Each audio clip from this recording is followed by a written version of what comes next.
many people with insomnia, the harder they try to sleep, the more difficult it becomes. But insomnia is treatable.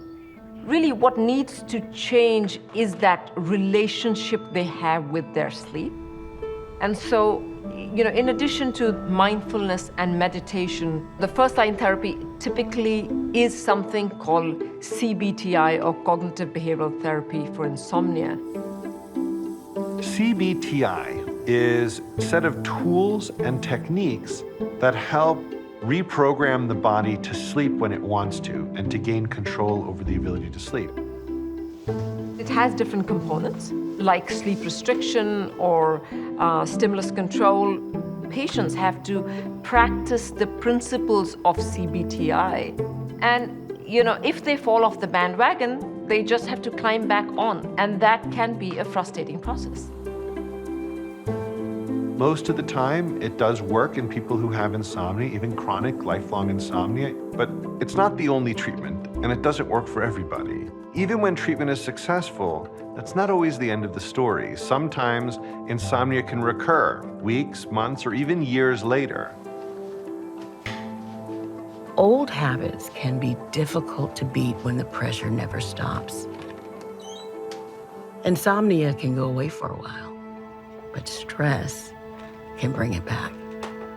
And that can mean looking for new ways to take control. Since at least the 1940s, doctors have prescribed drugs known as sedative hypnotics to help people desperate for sleep. Sedative hypnotics work by increasing a neurotransmitter called gamma-aminobutyric acid, or GABA for short. GABA in the brain is a sedative molecule. It's an inhibitor. It slows things down. Some of the medications that I had been prescribed over the years put me to sleep. But the next day, I was really groggy. Not being able to think straight, not being able to articulate your thoughts. I felt worse than I would have if I didn't get any sleep. Medications that boost GABA for sleep, they tend to help people fall asleep faster, and they may stay asleep longer. The problem is often that sleep can be shallower, and they may wake up very groggy, and they can have a lot of daytime effects. So during the day, you also get slowed reaction time, more injury risk, more memory and cognitive problems. Some of these medications have been shown to not only be addictive and habit-forming, but over time, when you take them, they can become less effective and even accumulate additional side effects. I was prescribed some pills that were efficient, but the side effects were not nice. And whether it be not being attentive or not being focused or not being awake, any of those things would annoy me more than not having sleep. When I didn't take it, I couldn't sleep. And it frustrated me because I lost control of my body.